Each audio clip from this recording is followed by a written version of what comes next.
Salom hurmatli tomoshabinlar. Bugun sizlarga juda muhim, hatto shoshilinch xabar bilan murojaat qilaman. So'nggi paytlarda internetda va ijtimoiy tarmoqlarda rasman 20 oydan boshlab pensionerlarga taqiq qo'yiladi. Yoki kvartiraning kirish eshiklari endi majburiy olib qo'yilishi mumkin. Kabi shov-shuvli sarlavhalar katta bahs-munozaralarga sabab bo'lmoqda. Bu xabarlar tabiiyki ko'pchilikni xavotirga solib, nima bo'lyapti o'zi? Haqiqatan ham shundaymi? Degan katta savollarni tug'dirmoqda. Ayniqsa keksa avlod vakillari orasida bu xavotirlar yanada kuchliroq. Bugungi videomizda aynan shu masalani, ya'ni bu sarlavhalar o'rtadagi haqiqatni, mavjud qonunlar va me'yoriy hujjatlarni chuqur tahlil qilamiz. Biz gapirayotgan ma'lumot har birimizga, uy-joy egalariga, ayniqsa nafaqaxo'rlarga bevosita tegishli. Shuning uchun bu videoni oxirigacha diqqat bilan tomosha qilishingizni qat'iy tavsiya qilaman. Hoziroq kanalimizga obuna bo'lishni va ushbu foydali videoga like bosishni unutmang. Chunki bu ma'lumotni imkon qadar ko'proq odamlar ko'rishi va to'g'ri xulosa chiqarishi juda muhimdir. Muammoning mohiyati. Avval qanday edi va hozir nima o'zgardi? Keling, avvalambor bu shov-shuvli sarlavhalar qayerdan paydo bo'lganini va ularning haqiqiy asoslarini birma-bir ko'rib chiqaylik. Gap shundaki, O'zbekiston Respublikasida uy-joy munosabatlarini tartibga soluvchi qonunlar va me'yoriy hujjatlar muntazam ravishda takomillashtirilib boriladi. Bu jarayon aholining turmush sharoitini yaxshilash, kommunal xizmatlar sifatini oshirish, uy-joy fondining xavfsizligini ta'minlash va boshqa muhim masalalarni hal qilishga qaratilgan. So'nggi paytlarda OAV va ijtimoiy tarmoqlarda tarqalgan 20 oydan boshlab pensionerlarga taqiq qo'yiladi degan xabar mutlaqo asossiz va yolg'on deya ta'kidlashim kerak. O'zbekiston Respublikasining hech bir qonun hujjatida nafaqaxo'rlarga nisbatan biron bir umumiy taqiq joriy etilgani yo'q. Aksincha, davlatimiz tomonidan nafaqaxo'rlarni ijtimoiy himoya qilish, ularga imtiyozlar berish bo'yicha doimiy ravishda yangi choralar ko'rib chiqilmoqda. Demak, bu sarlavha oddiygina clickbait, ya'ni odamlarni videoga yoki maqolaga jalb qilish uchun ishlatilgan sensasionalistik usul. Bu yerda aniq bir qonunbuzarlik yoki qandaydir cheklov haqida gap ketmaydi. Endi esa kirish eshiklari majburan olib qo'yilishi mumkin degan ikkinchi sarlavhaga to'xtalsak, bu ham to'g'ridan to'g'ri ma'noda tushunilmasligi kerak. Sizning uyingizning eshigi shunchaki kelib olib qo'yilmaydi. Biroq bu xavotir o'rtada jiddiyroq huquqiy jarayonlar yotadi. Ularni har bir fuqaro bilishi shart. Aslida gap nimada? Gap shundaki, Majburiy ijro byurosi (MIB) va boshqa vakolatli organlar fuqarolarning uy-joyiga sud qarorlari asosida majburiy kirishi yoki ma'lum harakatlarni amalga oshirishi mumkin bo'lgan holatlar mavjud. Bu mutlaqo yangi hodisa emas, balki qonunchiligimizda azaldan belgilangan normalarning mavjudligini anglatadi, xolos. Biroq bu normalarning qo'llanilishi va uning salbiy oqibatlari to'g'risida aholining, ayniqsa huquqiy jihatdan unchalik xabardor bo'lmagan qatlamlarning tushunchasi yetarli emas. Shuning uchun bu sarlavha mavjud qonuniy jarayonlarni sensasionistik tarzda bo'rttirib ko'rsatishdan iborat. Oldinlar ham kommunal xizmatlar uchun to'lov qilinmaganda yoki uy-joy qonunchiligi buzilganda sud orqali masalani hal qilish mexanizmi mavjud edi. Ammo oxirgi paytlarda bu mexanizmlar takomillashtirildi va ularning qo'llanilishi bo'yicha MIB vakolatlariga aniqlik kiritildi.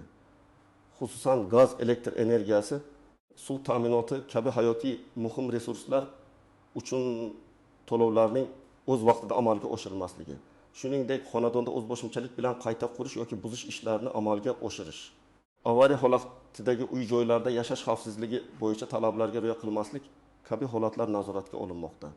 Demak, o'zgarish shundaki, davlat organlari ushbu qoidalarning ijrosini ta'minlashga yanada jiddiy e'tibor qaratmoqda. Bu degani, ayrim masalalarda sud qarori ijrosini ta'minlashda uy-joyga majburiy kirishga oid tartib-qoidalar yanada aniqlashtirilgan va ijro mexanizmlari kuchaytirilgan. Eshikni olib qo'yish emas, balki sud qarori ijrosini ta'minlash uchun uy-joyga majburiy kirish holatlari nazarda tutilgan. Bu esa biz hammamiz bilishimiz shart bo'lgan jiddiy masaladir. Batafsil tahlil, nimalarni bilishingiz kerak? Kim xavotirlanishi kerak va kim xavotirlanmasligi kerak? Keling, ushbu holatni, ya'ni huquqiy tartib-qoidalarni va ularning amalda qo'llanilishini yanada chuqurroq tahlil qilamiz. Siz nimalarni bilishingiz kerak? Kimlar xavotirlanishi mumkin va kimlarga xavotirlanishga hojat yo'q? Eng avvalo, bu yerda kirish eshigining majburan olib qo'yilishi degan ifoda metaforik tarzda qo'llanilganini tushunish muhim. Haqiqatda hech kim sizning eshigingizni shunchaki kelib yechib olib ketmaydi. Gap shundaki, muayyan huquqbuzarliklar yoki majburiyatlarni bajarmaslik holatlarida sud qarori asosida Majburiy ijro byurosi xodimlari sizning xonadoningizga majburiy tarzda kirish huquqiga ega bo'lishlari mumkin. Bu holat odatda sud tomonidan chiqarilgan qaror ijrosini ta'minlash uchun zarur bo'ladi. Kimlar xavotirlanishi kerak? Uzoq muddatli kommunal qarzga ega bo'lganlar. Bu eng keng tarqalgan sabab.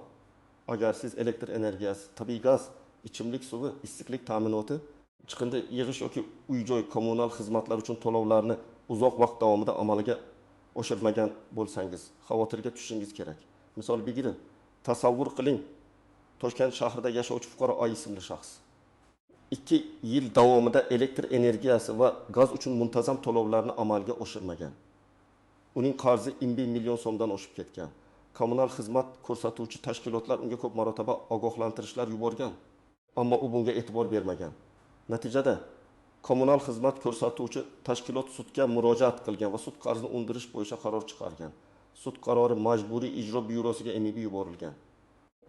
MIB xodimlari bir necha marta fuqaro Aning uyiga borib, sud qarori ijrosini ta'minlashni talab qilishgan. Ammo fuqaro A eshikni ochmagan va ijrochilarning talabini rad etgan. Bunday holatda MIB sudning tegishli ruxsati bilan guvohlar ishtirokida va ichki ishlar organlari xodimlari bilan birgalikda xonadon eshigini buzib kirish orqali qarorni ijro etishi mumkin. Bu eshikni olib qo'yish emas, balki majburiy kirishdir.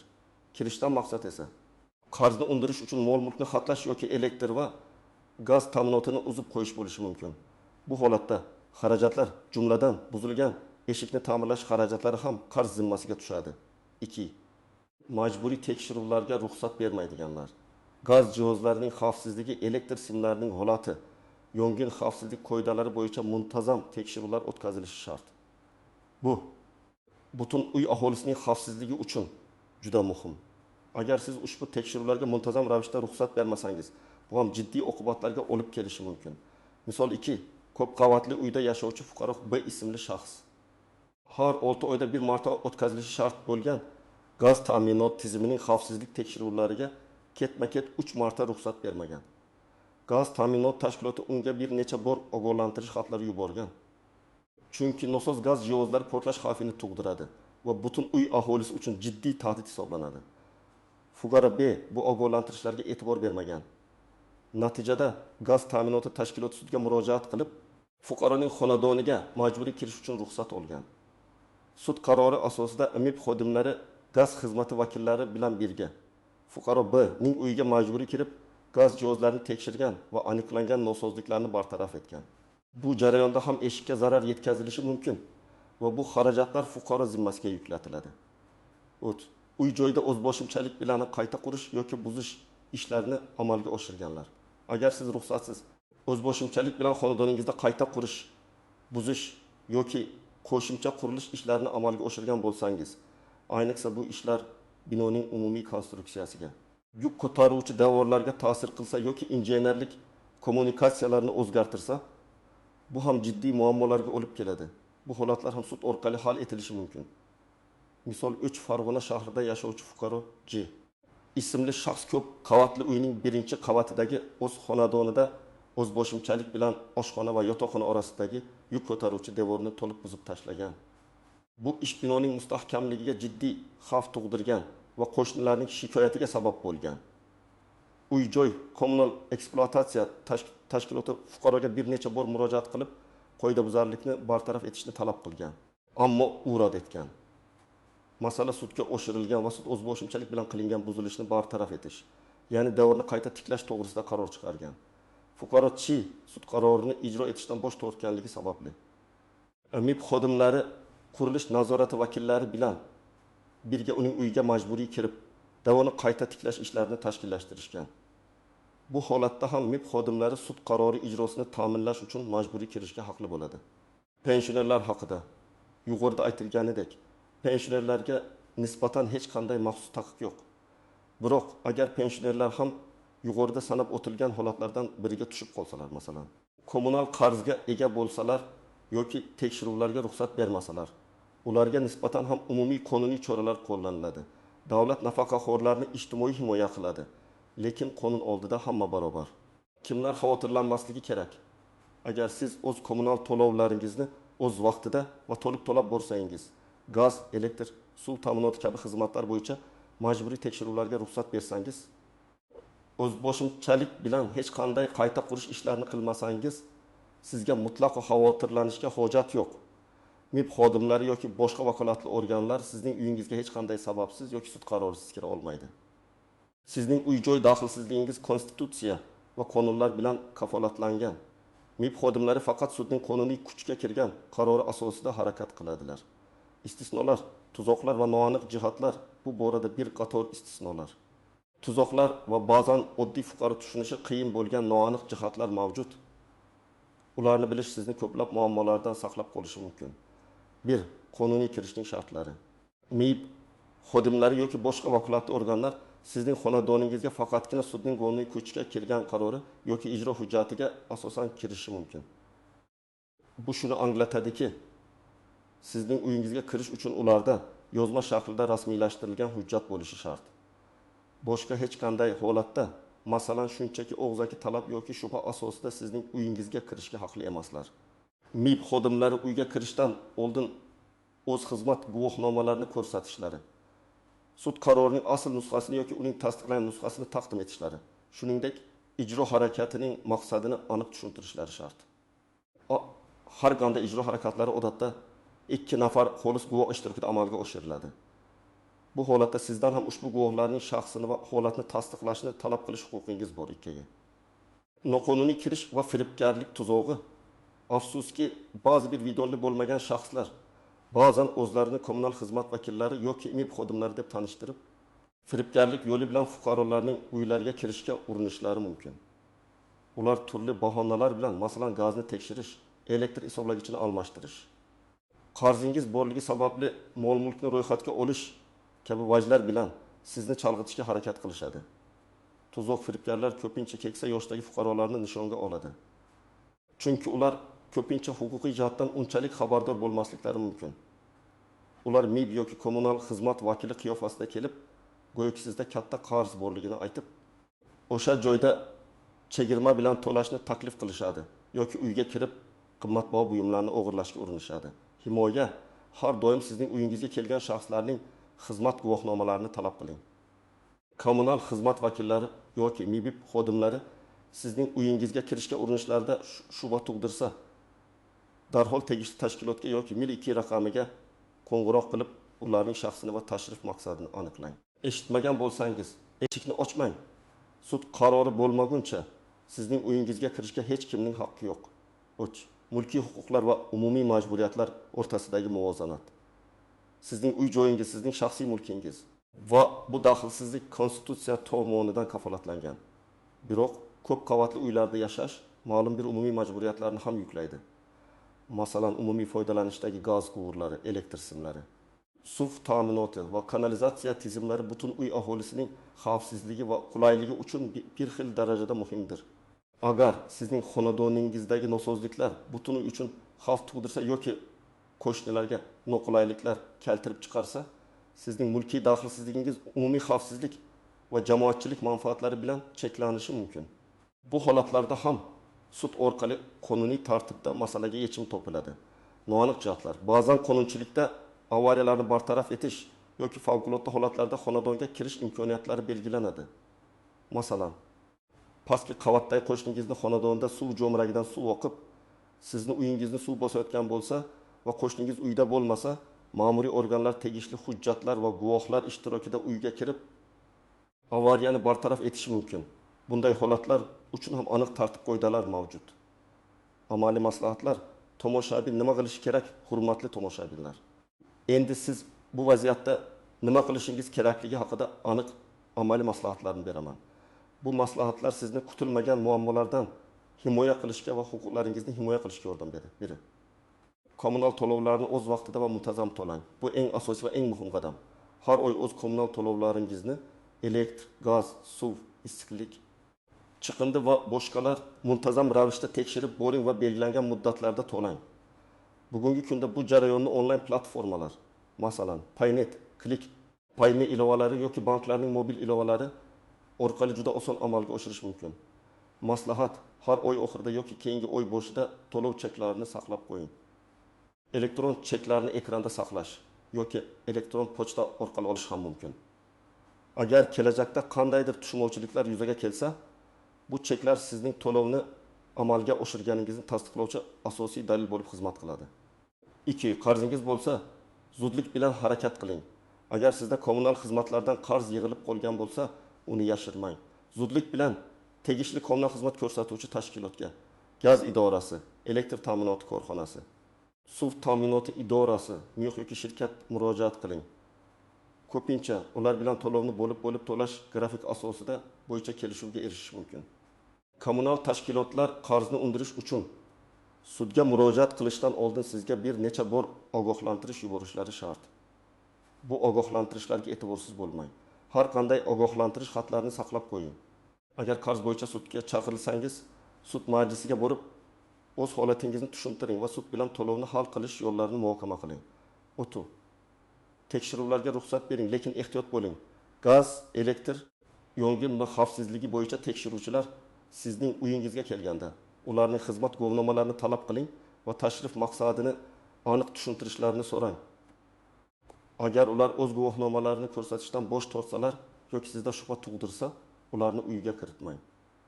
Zudlik bilan tegishli xizmat ko'rsatuvchi tashkilotga, masalan, Mektor gaz xizmati, Bengil yong'in xavfsizligi xizmati yoki mil ichki ishlar organlariga qo'ng'iroq qilib, ularning tashrifini tasdiqlashni so'rang. Asl kommunal xizmatlar vakillari har doim o'z xizmat guvohnomalarini ko'rsatishga majburdirlar va ularda tashrif haqida ma'lumot bo'lishi shart. 4. O'zboshimchalik bilan qayta qurish ishlarini qilmang.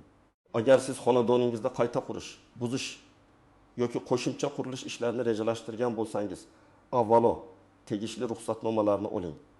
Bu ishlar ayniqsa binoning yuk ko'taruvchi devorlariga, umumiy kommunikatsiya tizimlariga ta'sir qilsa, juda xavfli va qonunga zid hisoblanadi. O'zboshimchalik bilan qilingan bunday ishlar nafaqat sizning huquqiy muammolarga sabab bo'lishi, balki butun binoning xavfsizligiga tahdid solishi mumkin. 5. Huquqiy maslahat oling. Agar sizga nisbatan sudga murojaat qilinganligi haqida xabar kelsa yoki MIB xodimlari sizning uyingizga kelib sud qarorini taqdim etsalar, darhol huquqshunos yoki advokat bilan maslahatlashing. Vaziyatni yolg'iz hal qilishga urinishdan ko'ra professional yordam olish har doim samaraliroq. Advokat sizning huquqlaringizni himoya qilishda yordam beradi va to'g'ri yo'l ko'rsatadi. 6. Barcha hujjatlarni saqlab qo'ying. Uy joyingizga oid barcha hujjatlarni, xususan kadastr hujjatlarini, oldi-sotdi shartnomalarni, to'lov cheklarini, texnik pasportni va boshqa muhim qog'ozlarni tartibli saqlang. Agar kelajakda qandaydir huquqiy nizolar yuzaga kelsa, bu hujjatlar sizning asosiy himoyangiz bo'ladi. Xulosa va yakuniy chorlov, hurmatli tomoshabinlar. Bugungi videomizda shov-shuvli sarlavhalar o'rtadagi haqiqatni ochib berishga harakat qildik. Xulosa qilib aytganda, 20 oydan boshlab pensionerlarga taqiq qo'yiladi degan xabar mutlaqo asossiz va yolg'on. Bu shunchaki firibgarlik yoki noto'g'ri talqindan boshqa narsa emas. Kirish eshiklari majburiy olib qo'yilishi mumkin degan jumla esa mavjud qonuniy jarayonlarning sensasionalistik tarzda bo'rttirilgan talqini xolos. Hech kim sizning eshigingizni shunchaki kelib olib ketmaydi. Ammo sud qarori asosida majburiy ijro choralari doirasida sizning xonadoningizga kirishga ruxsat berilishi mumkin bo'lgan holatlar mavjud. Ayniqsa uzoq muddatli kommunal qarzlar yoki xavfsizlik talablariga rioya qilmaslik sababli. Shuni unutmang, qonuniy kuchga kirgan sud qarorisiz yoki tegishli hujjatlarsiz hech kim sizning xonadoningizga kirishga haqli emas. O'z huquqlaringizni biling, doimo ogoh bo'ling va eng muhimi, o'z majburiyatlaringizga mas'uliyat bilan yondashing. Kommunal to'lovlarni o'z vaqtida to'lang, majburiy tekshiruvlarga ruxsat bering va o'zboshimchalik bilan ish ko'rmang. Bu harakatlar sizni ko'plab muammolardan xalos etadi. Umid qilamanki, bugungi videomiz siz uchun juda foydali bo'ldi va ko'plab savollaringizga javob topdingiz. Agar sizda bu mavzu bo'yicha qo'shimcha savollar bo'lsa yoki o'z fikrlaringizni bildirmoqchi bo'lsangiz, iltimos izohlarda yozib qoldiring. Sizning har bir fikringiz biz uchun muhim. Ushbu videoni do'stlaringiz va yaqinlaringiz bilan baham ko'ring, chunki bu ma'lumot hammaga kerak bo'lishi mumkin. Kanalimizga obuna bo'lishni va ushbu videoga like bosishni unutmang. E'tiboringiz uchun rahmat. Keyingi videolarda ko'rishguncha